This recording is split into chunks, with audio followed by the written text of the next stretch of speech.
today I thought I would cover anal glands, only because something that comes up all of the time. It's not something that necessarily people come to me directly with, but it's often a secondary issue. I have had some cases where it's just really, really bad anal glands. They might already be freshly fed.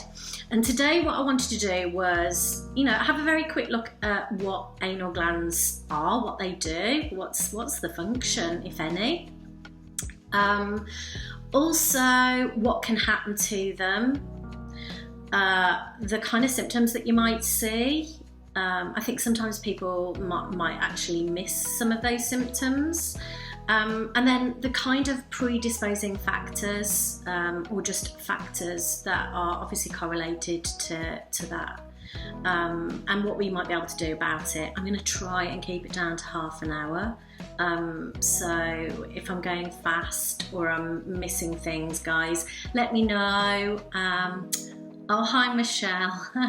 I'm not going to be very good at chatting and also answering questions. So what I'll do, if you have any questions, mark them down, and afterwards I'll go through them and answer them best I can. So let's see where we go with this.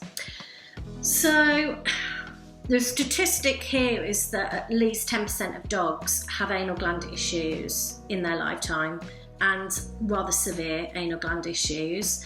I think it's higher than that. I don't know where that figure came from. It was from a veterinary medical journal. I see it quite frequently, and it might not be a reoccurring issue, but it's definitely something that can occur over a period of time, sort of intermittently, dependent on what's going on. So what are anal glands? They're little sacs, sort of at the lower part of the anus, on the inside, not the outside. And they're bilateral. They should be sort of around about, the same level either side of the anus. And it is, it's a communication mechanism, basically. Dogs have anal glands to release sac fluid that generates within those sacs, and it helps communicate to the outer world their identity, who they are, the health, the sex, the age, that kind of thing.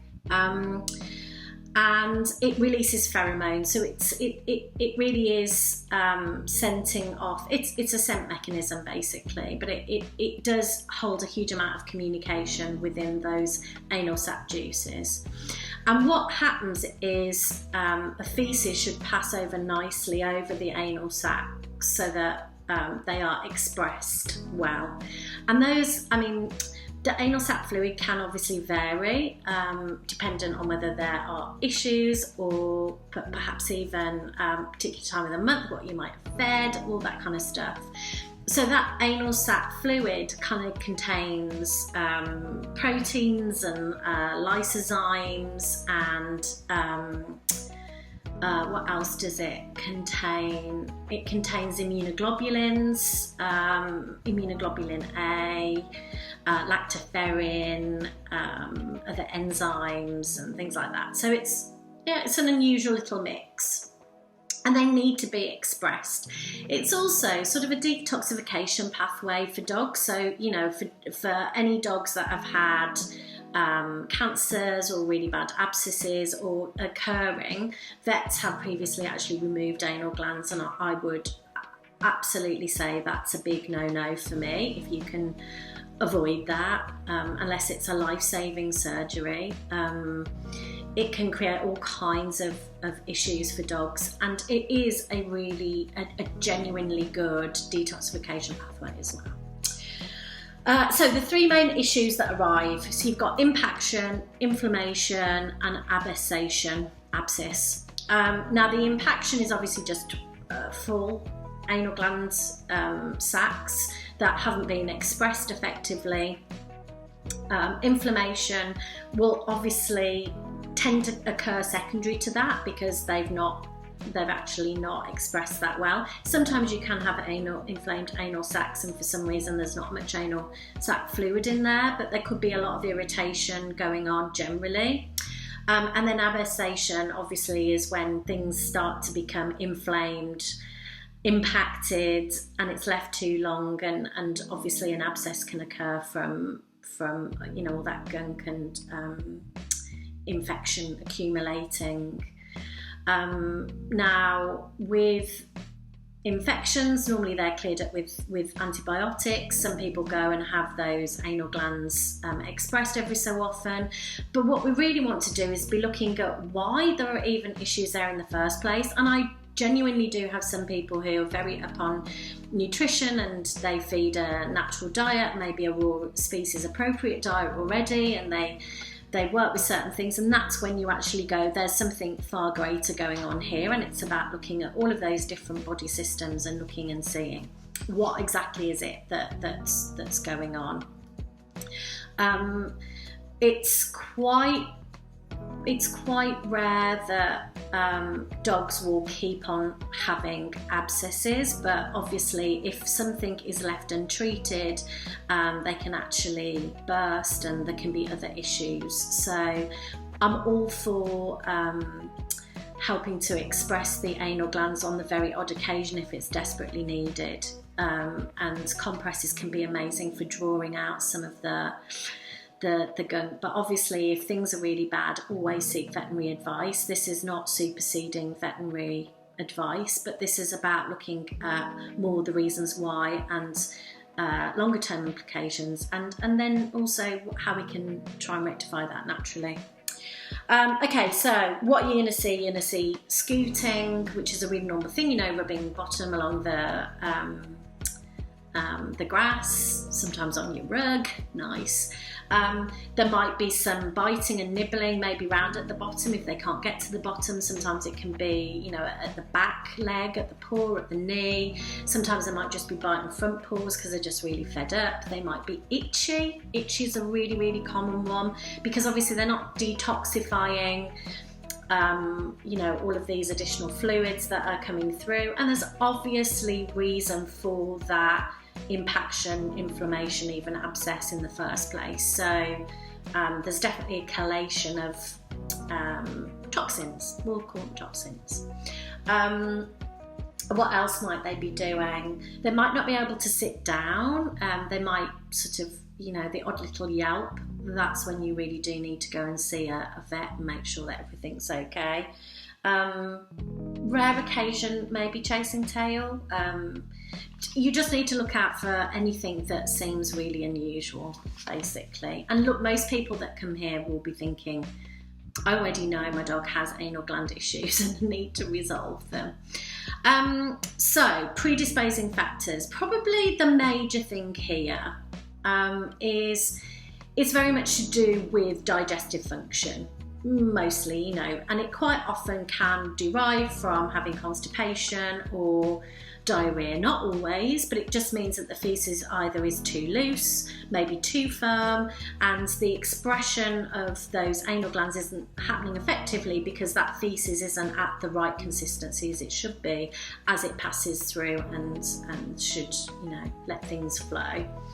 There is a very odd occasion, and I have seen this before, where the anal glands are actually located in a really unusual position, so that actually when they do go to the toilet, perhaps it's not passing over the anal glands effectively anyway. That's obviously a really difficult one because how do you rectify? I mean, you can definitely do things to help, but how do you rectify ill-positioned anal gland sacs? That's obviously much trickier. I have seen that in a couple of clients. Actually, both Dachshunds, interestingly. Not sure whether there's something in that. I don't necessarily think that's dependent on breed. It's not that common. I think normally they're positioned quite well. So a mechanical reason, obviously, quite often is diarrhea and constipation. However, we need to be looking at why. What's going on with the function of the gut? What's the microbiota like? And all those different things as to why these issues might be happening. So I've written down a whole host of things here, so excuse me for keep looking down, but if I don't, then I'm going to be all over the shop. So diet. Obviously, with diet, the type of diet is obviously incredibly important. Moisture is really important for the bowel. Food, ideally, you want to have containing 65 to 75-80% moisture. It's incredibly important to have moisture, and one of the reasons sometimes why your dog's experiencing constipation is that the bowel's actually dehydrated, or the dog herself is dehydrated. Dry food is at 8-10% moisture, so again there's merit in feeding a fresher food that's obviously going to have moisture naturally in there. So that's one of the big ones. With diet, it's also looking, are there any intolerances and allergies, because obviously those two can really affect the general functioning of the digestive system. Is there IBS? Maybe it might even be leading into IBD, possibly.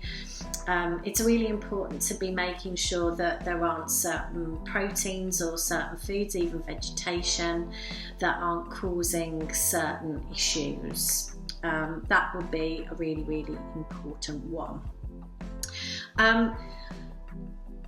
I'll go into each one in further detail as to what I think therefore we should do, but I'm just going to go over some of these bits. So poor gut integrity and microbiota, and that's good bacteria in the gut versus not such good bacteria, dysbiosis or SIBO or whatever it might be.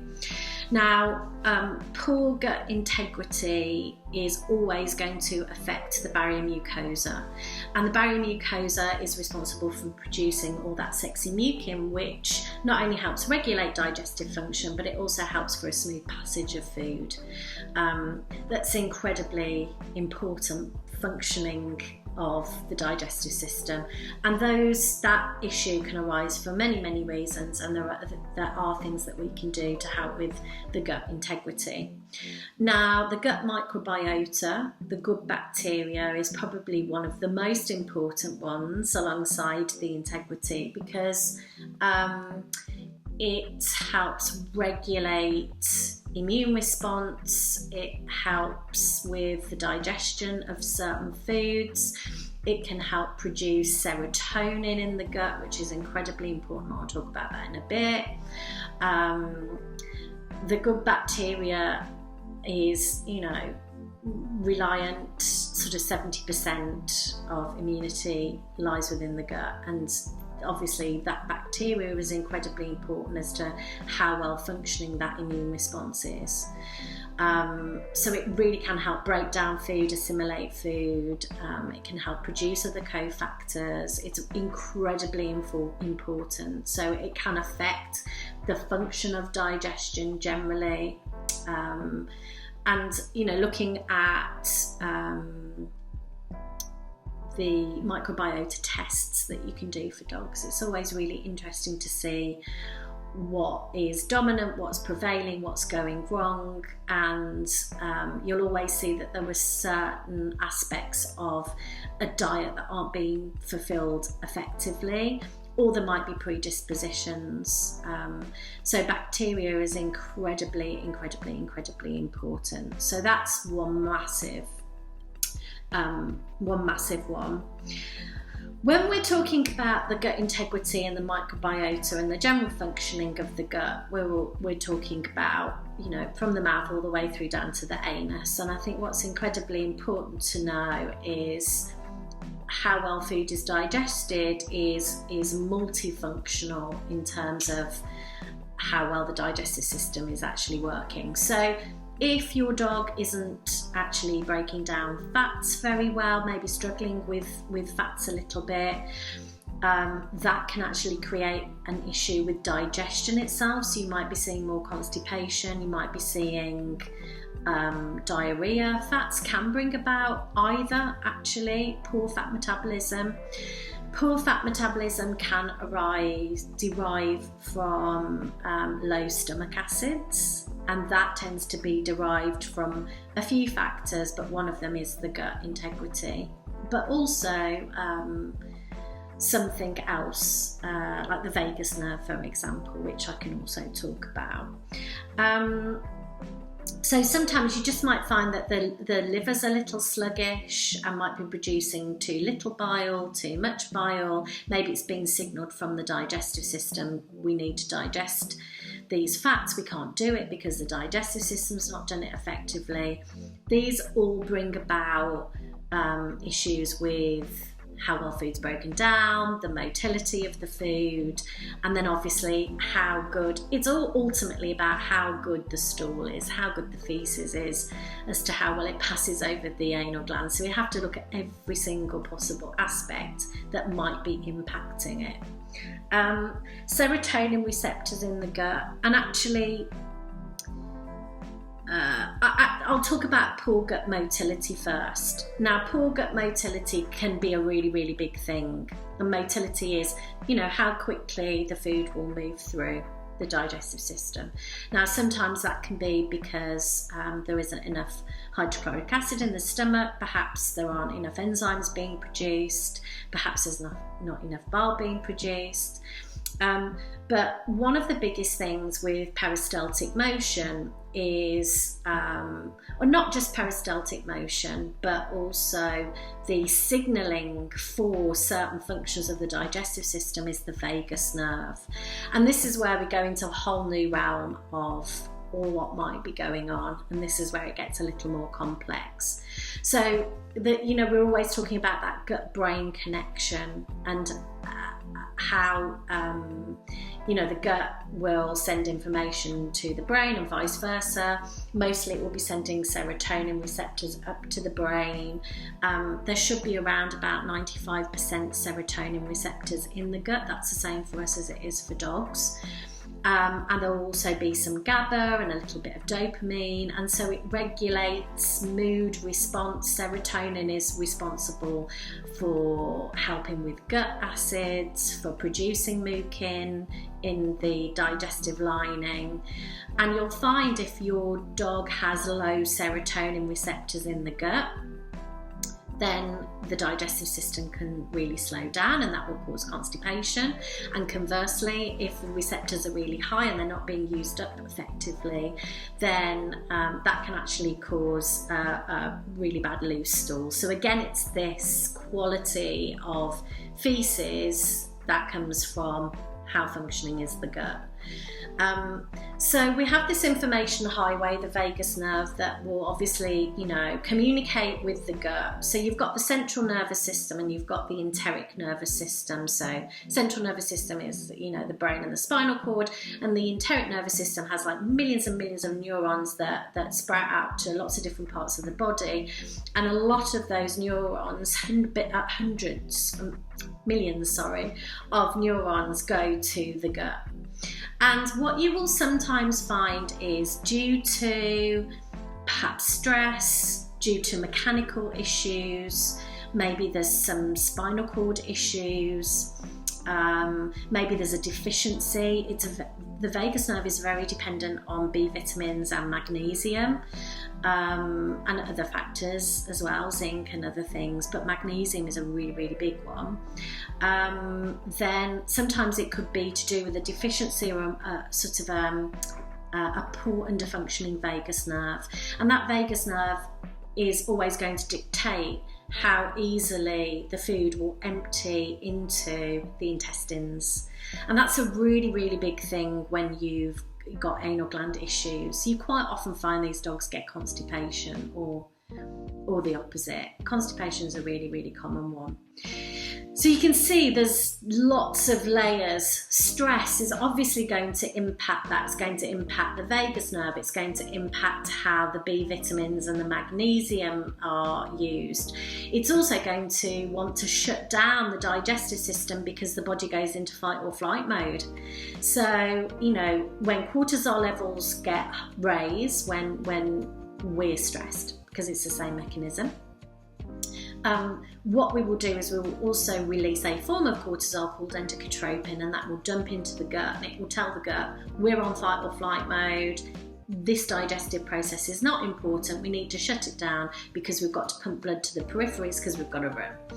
And this is where you will actually see lots of digestive issues, and that equally can cause constipation, as can cause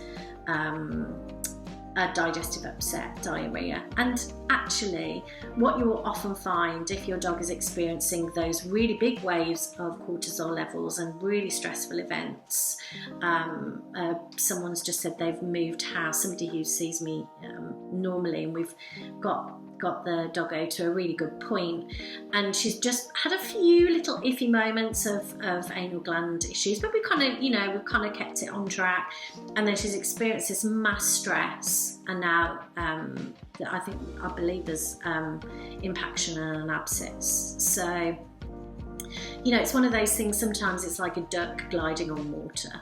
You always use that analogy. It's more going on underneath, and then it just takes one thing, poof, and you're right over the cliff. So stress has a massive impact in quite a few different areas. I definitely find stress is a massive trigger for a lot of different things, but the digestive system, absolutely. And if there is diarrhea and it's that massive spike of, I'm really stressed, then quite often that will be diarrhea, because the digestive system's going, right, move things through, because we've got to shut down and we're going to get running. So that's a really common function. I've spoken about deficiencies like magnesium. Zinc can play a part. Vitamin D has a massive role in serotonin and GABA. So I always think it's important just to be having a look at vitamin D. And look, I'm not saying vitamin D deficiency is responsible for anal gland issues, but there's always a much broader story going on. It's not just ever one thing necessarily. And whilst maybe that vitamin D deficiency isn't even impacting anything, there's still a deficiency that you need to be looking at potentially. But vitamin D can be a big one. Zinc definitely plays a role in the lining of the gut microbiome and the integrity of the lining of the barrier mucosa, So zinc's obviously a really important one, and that also helps with function of the vagus nerve. You will often find dogs with digestive issues might not be metabolising B9 and B12 effectively, especially in the stomach and intestines, the small intestines, with certain probiotics and intrinsic factor. It helps assimilate, absorb, extrapolate certain vitamins and minerals, and if digestive system isn't working effectively, that can impact. So I always want to check B9, B12 anyway in this scenario, just to see.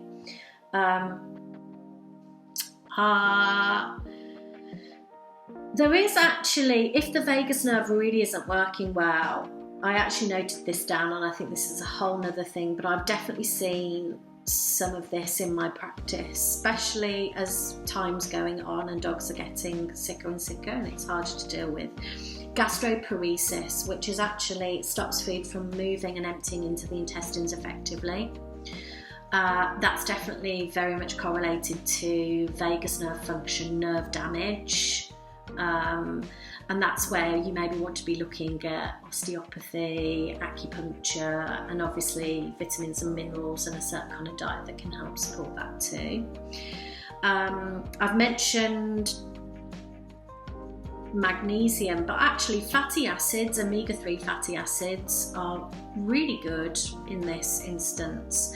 It not only helps with nerve function, vagus nerve function, but general gut function, especially with those omega-3, those phospholipids that are required for, the outer lining of a cell. It gives the cell its integrity, its general function.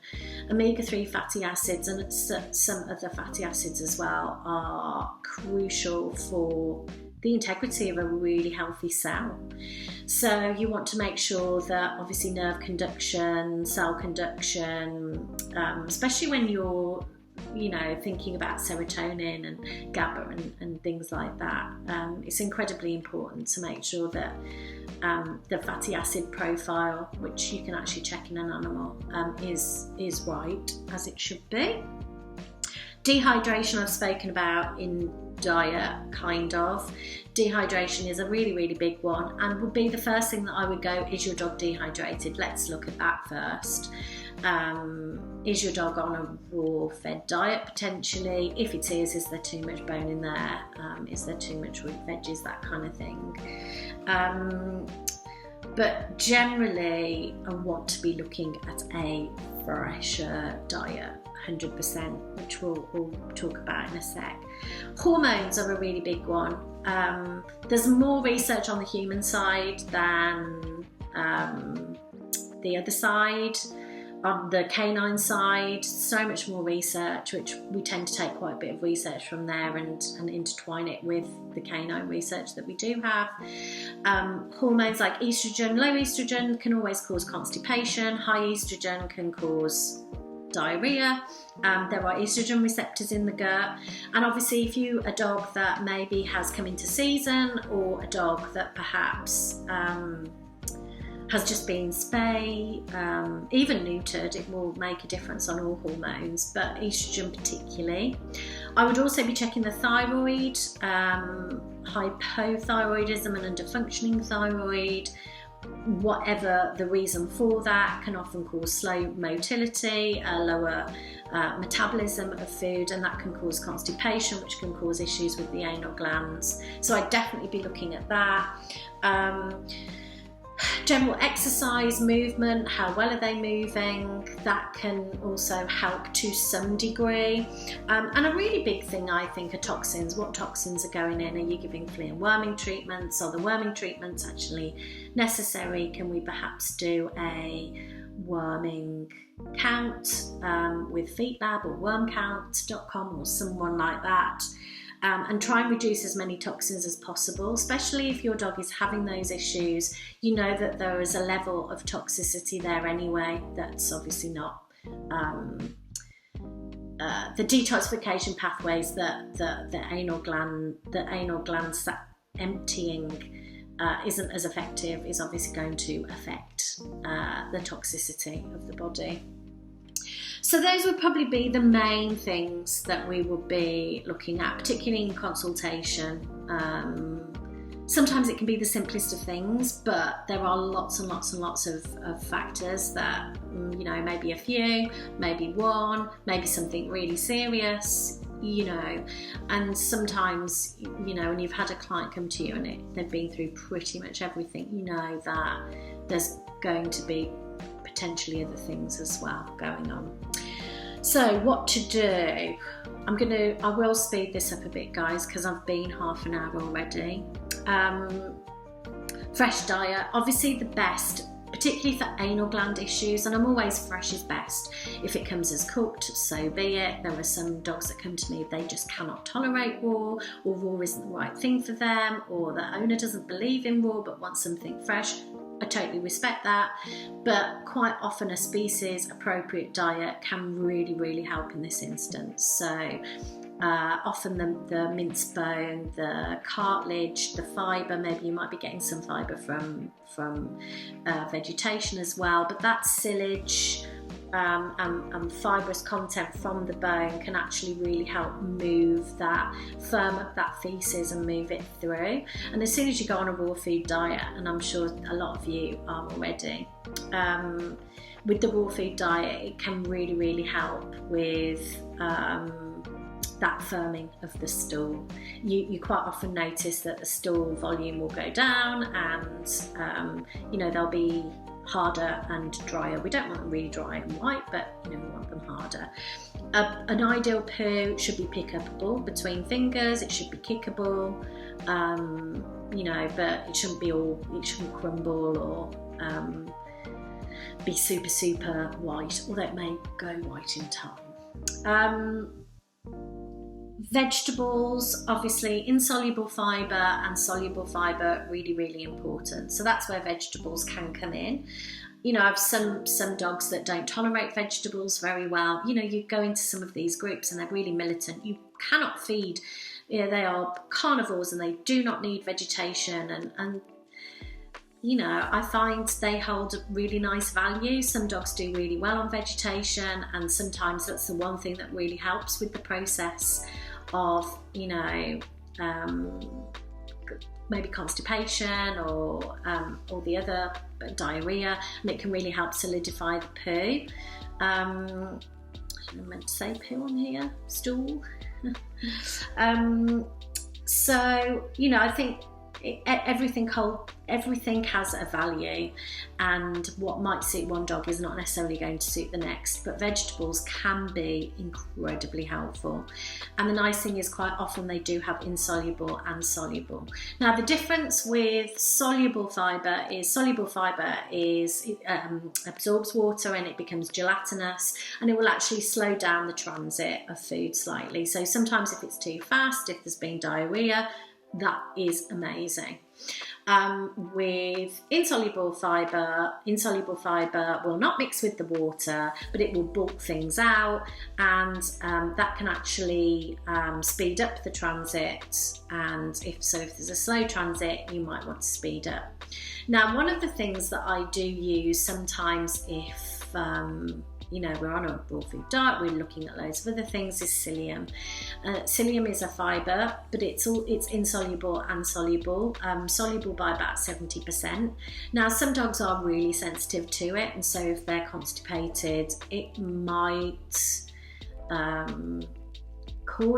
it might not suit them, but I generally find it's one of those things, it will suit both. It can be a little harsh sometimes. I don't like to use it consistently, but I do find it can be really helpful. You also might want to be thinking about some of the nice sort of bitter herbs that help stimulate gastric juices, like fennel and things like that. You can even just grate a bit of fennel in food. That can be really lovely. You know, if you think about those aniseedy kind of aromatic, even ginger can help a little bit. They're kind of the nice natural things to put in. Sometimes putting in the high tryptophan foods for the serotonin can be really helpful if your dog's suffering from constipation and those proteins aren't something that's contributing to that constipation. So like turkey, chicken, fish, that kind of thing can be really, really helpful in preventing constipation. Really helps with the serotonin levels. Pureed pumpkin often is one that's commonly used for diarrhea, and that's because of the soluble fibre in it. It can be really, really helpful. I don't like to use loads of starchy veg, but pumpkin can sometimes really help. In fact, generally underground veggies, like, you know, a little bit of turnip or parsnip or pumpkin or sweet potato can actually really help firm up and slow down transit slightly if you've got a dog that's more likely to have constipation. Vitamin C can really help, and magnesium can really help loosen things up as well. So dietary fibre, excellent for transit of food. And transit is a really, really big one. I see transit all of the time. It can be a real issue. Sometimes it's really, really easily fixed. We can just, you know, regulate the balance a little bit more and look at other factors. Right, so on to the last, supplementation. Bentonite clay can be incredibly helpful if your dog is more prone to diarrhea. It's not good if your dog's more likely to have constipation, because it will automatically draw water. But I do find it can be really helpful, particularly if there are some anal gland issues due to not having a very solid stool, purely because it can also help pull out a lot of the toxicity, lots of the additional histamines, maybe some heavy metals, just general toxins that might be swimming around, bacteria and such like. We'll be looking at soil bacteria, like probiotics, prebiotics. I really like soil bacteria, especially soil bacteria that isn't necessarily based off spore bacteria, so there's still some lactobacilli and bifidobacterium in there, but it's not fermented and it's not from chicory. I particularly like that soil bacteria can be really helpful, and I always think dogs would be deriving bacteria from soil anyway. There are some strains that I would use that aren't soil, which have general effect on other things, but just as a simple rule, not knowing what's going on for your dog, I love soil bacteria.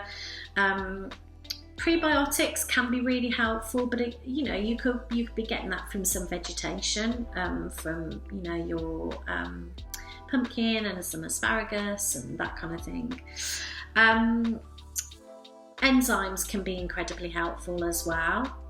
If you feel like generally the transit is very slow, especially if your dog has had pancreatic episodes, EPI would be different, but enzymes can be really helpful. There are some enzymes that we do like to use. Enzymes are quite difficult to come by because for some reason a lot of those enzymes are not permitted in the UK. But if anybody needs to message and ask about enzymes, please do. Mucilage herbs, marshmallow root and slippery elm can be incredibly helpful. So that can help with the gut integrity, creating a smooth passage. It's also a signaler for production of those gastric juices. They're like adaptogenic, so they can be really lovely. The same way psyllium can be quite adaptogenic as well. You want to be looking if there are any deficiencies, so magnesium, D, B complex, I'll be looking at B9, B12 specifically, zinc. Iron is also one that I'll be looking at, purely because if microbiota isn't right, quite often iron can be low, because the bacteria is very much dependent on the production of iron, so it's just something I would generally check anyway. If there's stress, B complex, magnesium, amazing. An ashwagandha or rhodiola can really help regulate that stress response, as long as it's done carefully. So it's about looking at what do you think the triggers are, and how may that help. Omega oils, so you could be looking at a really good clean algae oil, a phytoplankton. You could be looking at a really nice pure lower like a little fish, like anchovies, sardines, mackerel. Those kind of pure fish, or the oil can be incredibly helpful. It's almost like oil in the car a little bit. It can really help. Hemp oil also is incredibly helpful, helps reduce prostaglandins. I did Michelle, bentonite clay, that's what I mentioned. The bentonite clay, so I've just picked this up now. Sorry, I'm answering one random question. There's JP Holistic. They do a really nice bentonite clay, which I use quite frequently. And I'd also be looking at liver support. If there's some fat metabolism going on there, if the digestive system just isn't working that effectively, milk thistle and dandelion can really help with fat emulsification and just support the digestion generally. If you're still not quite sure what's going on, you have to be careful with medications, because obviously giving liver support can affect the life of the half-life of the medications, and your dog might be taking some really important ones. Always keep that in mind. And 5-HTP I have used in the odd instance if I feel there is something a bit more going on, but honestly I wouldn't be recommending that just willy-nilly. I think it's really important to know when to apply that. I probably shouldn't have mentioned that one. And last but not least, on the website, if you go to the 4 cornerstones of anal gland health, there's actually a compress recipe on there, which can be really helpful. It can help reduce inflammation, so it's just about a nice warm compress with some Epsom salts and chamomile and some bentonite clay, again, really helpful. If you're doing something externally, Greens for Healthy Pets, they do an organic psyllium, and they do an organic milk thistle, and they also do a bentonite clay, which can be a green clay, which can be put into the compress, because that will draw out toxins. So yeah, rather than going on and on, it's been 40 minutes, so I don't want to keep going on. Please post any questions. I will. Vanessa, I'll get back to you. I'm going to reply on the thread, and any other questions you might have, please just pop it into Messenger. Thank you very much, guys. It's been really nice. First time I've done one of these in a long time, and it's nice to get back on the saddle, so to speak. All right then, you guys take care, and I'll see you soon. Bye bye.